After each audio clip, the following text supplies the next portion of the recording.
What is happening, y'all? Cowboy here, and welcome to my Umbral build. Now, this is possibly one of the strongest builds in the game, and I am not saying this with exaggeration. This is an insanely strong build. It is able to absolutely sweep enemies in melee.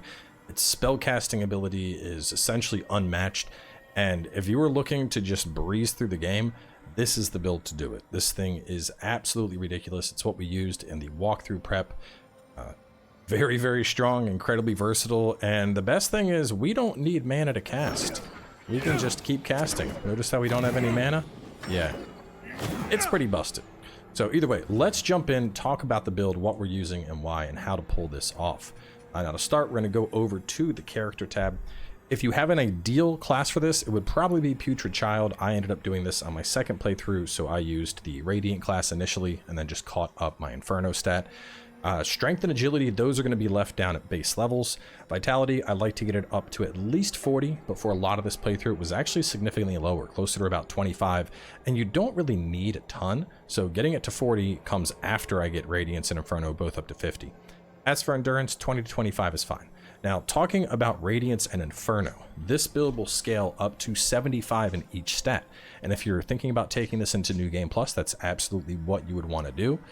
Even then, with these only being at 50 and 50, we still have a ton of damage coming out. In fact, if we look over at our catalyst, you can see we are approaching 700 damage, and that's only going to go higher as we continue to put points into Radiance and into Inferno. So if you go ahead and get those up to 75, this actually gets pretty ridiculous. I actually did the math. Let me see, where was it at?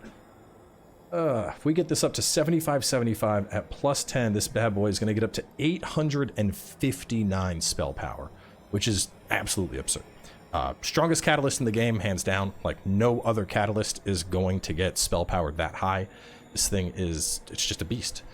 So talking about the other stuff on the stat, a lot of people have been asking about the lantern. The only thing I really think is worth hit here is the light attacks deal bonus damage, but only deal wither damage. That's going to be very beneficial to this build. You can further amplify that with 25% damage to enemy soul, and then regain soul flay charge in Umbral. That's just nice quality of life in my opinion. Moving on from there to the actual weapon. Fungus encrusted pickaxe. Now we're actually going to be using two of these bad boys. They're pretty easy to farm. You can farm them right around the lift in the mine. There's a couple enemies there that you can kill to get these from, but these both go up to A- in Radiance and Inferno. And what's great about these is that we have a ton of wither damage on them and 150 poison. So the idea is as we start attacking enemies, the wither damage is going to build up very fast, and then as Susan poison ticks, the first tick of poison, all that wither damage is gone. And from then on out, if we hit an enemy at all, if we do any wither damage, the poison is going to continue to tick it off, making this incredibly powerful. The catalyst, Lost Bear Shoe, this is also found where I'm at right now in the depths. Best in slot, best in the entire game. Do not pass this up. If you don't have access to Lost Parachute for some reason, the Sunken Beseecher would be the follow-up choice here, but this only gets up to 784, whereas this gets up to 859. So very clear winner there. Now, as for spells, we have 4 different spells to choose from. My personal recommendation here, I really like Barrage of Echoes. This is going to be my boss nuke, and typically I'll free aim this. This will shoot out a bunch of orbs, and each of those orbs are going to do damage. So you could roll up onto a boss and free fire it right in front of the boss to do massive damage, upwards of 2,000, 2,500, somewhere in that range. Besides that, I really like Latimer's Javelin. This thing is an absolute snipe. It goes so far. It has a huge AoE explosion on it, making it a very, very strong choice. Now, besides that, it starts to open up a little bit, get more flexible. Diminishing Missile, this is more of a buff and debuff. It's going to decrease the enemy's attack, and it's going to decrease their defense. It actually decreases their defense by 20%. So we're getting 20% more spell damage on an enemy when we have them hit with that debuff, which that's pretty significant. And then lastly, I have Umbral Agony, just giving me a nice big AoE option for if I need to clean out a bunch of trash. Pretty cool spell. It's going to shoot out a big floaty orb. Anything that it flows through is going to take a lot of wither damage, and then when it explodes, it's also going to detonate all that wither damage. Now, obviously, as we're casting, you'll notice we're gaining more and more withered health. But here's the thing. I do one attack. I hit a single enemy, and all that withered health is immediately back. It all comes back. And so, in essence, as long as you are playing this, you have infinite casts as long as you are dealing damage. It's just insane. because we're going to be spending our health to attack, and then when we hit, we get back the withered health. So lots of really crazy synergies going on here. We'll pop this, and you know, if we want to do our AoE here, we'll toss this orb up. We can also kind of free fire that in a direction, so we might be able to then fit it right between there. That guy from behind, like it's pretty disgusting. Anyway, we're gonna warp out of here, go to a different area to do some additional testing and talk more about the build real fast. So there's a couple other spells you could consider. In all the testing I did, I think these would be the 4 spells that I'm going to be going for. Now, even though this ring offers 5, we are using the barrage route, which is going to remove 1 spell slot. This provides an additional 20% damage boost, so I do think that is worth it. And then the Pussian's route, this giving us a additional 10%. So we are getting 10, we're getting 20, and then we're getting 20. So an extra 50% damage, as long as we have diminishing missile up on the target as well. Lastly, the primary piece of this build, the Pendant of Atrophy.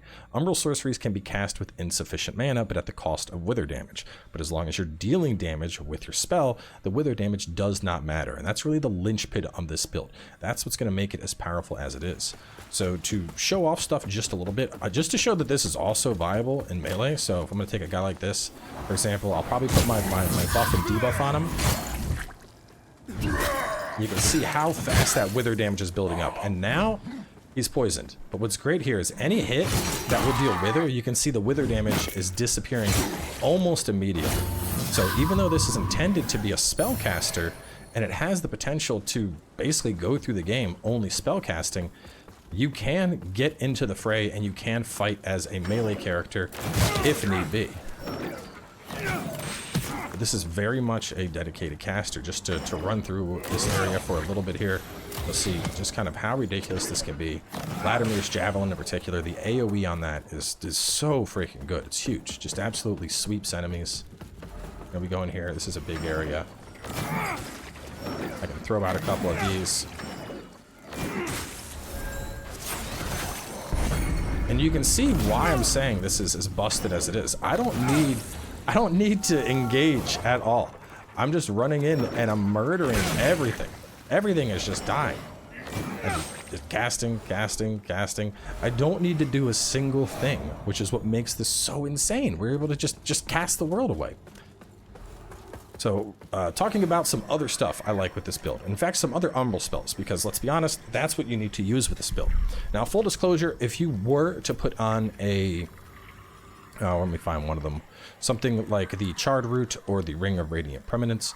You could use other spells with this build, but keep in mind, our Pendant of Atrophy is only going to work with Umbral sorceries. So even though you could cast fire spells or radiant spells and benefit from the insane spell power here, you are going to need mana to cast them.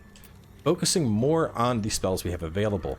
Early on, you're going to have Umbral Orb, not too hot. Painful Echo. Well, actually, let's talk about where we get these first. So, Barrage of Echoes, we find that down from Dervala, where we just were in the depths. Vladimir's Javelin comes from the Hushed Saint boss. Diminishing Missile... Where was Diminishing Missile? I know this one, I think Diminishing Missile, as well as Umbral Agony. We buy both of these from Molu, I'm pretty sure. And he'll increase his progression in his stock a little bit later in the game. But talking about some other stuff, Umbral Orb, not too hot. Painful Echo, I actually really like this spell. Now, it's not the best spell by any means. It's a little slow, but I do think it is a pretty funny spell in how it functions. I'm going to reset just to show this. It will send out a little orb that will bounce between enemies. And so, the looking at my spells, the way I have my setup here, there's a couple categories that I want us to think about. We have our primary, which this is... Oh, well, let me put it back on. Where'd it go? Barrage of Echoes is going to be our nuke. So we have the boss nuke. We have our long range option. We have our debuff. And besides that, our final one is basically a flex slot. And right now we have Umbral Agony there just as a decent AoE. But there are a couple different things you could consider for AoE, including Painful Echo. So real fast, I'm just going to show off Barrage now that we've rested so you can see just what that can do. Look at that. Just all of his health gone. All of his health gone. Absolutely insane. So Painful Echo is a really interesting spell. What it's going to do is basically bounce between enemies, so you can chain cast this out a little bit, and as long as there are enemies nearby, it will bounce between them. It'll ping pong. So let me get up top where we had that big slew of enemies right here, right inside, And I'm going to toss out a couple of these. Toss out like 2 or 3. And look, they're just boing, boing, boing, boing, boing, boing. They're just going all over the place, hitting any enemy who's still alive.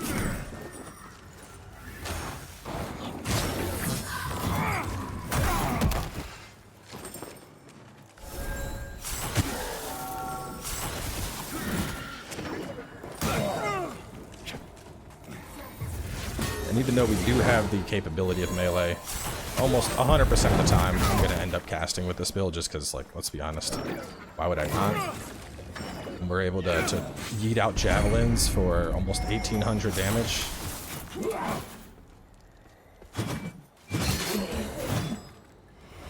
But anyway, the bounce on Painful Echo makes it a pretty interesting option.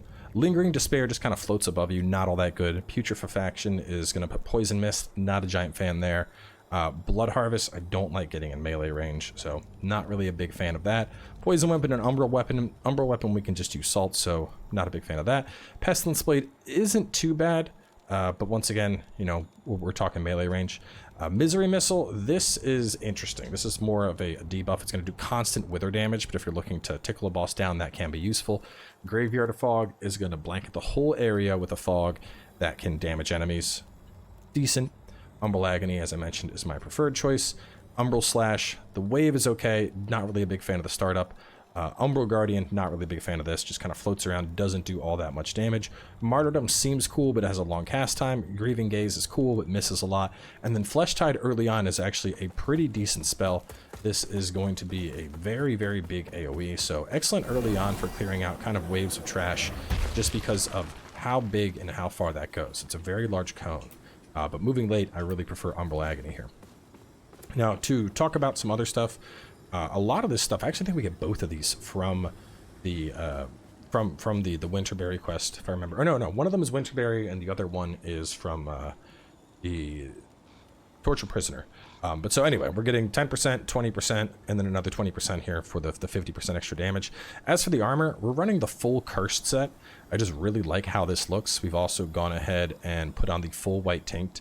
I just think it looks very good for an Umbral-esque themed build. You know, very thematic with the way it functions.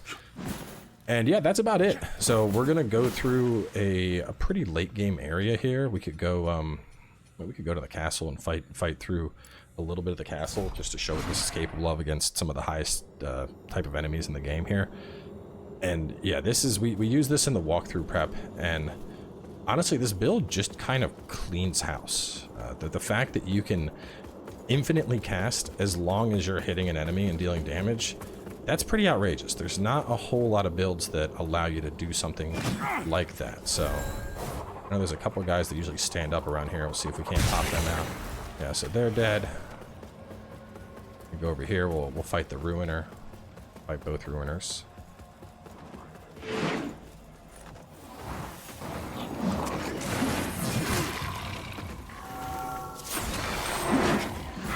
It's one dead Ruiner.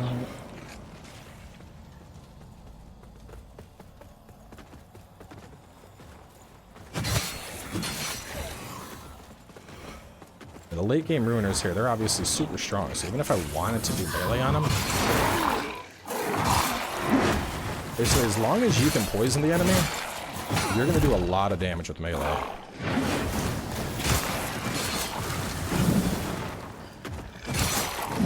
And if you really wanted to focus melee more with this build, instead you could drop out this, and there is a ring we could put on, if I can remember which one it is, in this list of items. Where are you at? It's like reddish.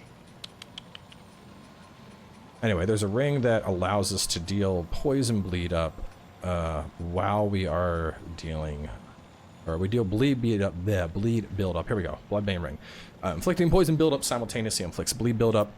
Using that with this is just going to make this into even more of a bruiser type build, because now we are able to deal the poison damage and the bleed damage. So then we're capitalizing on it on multiple avenues. So very, very powerful setup there.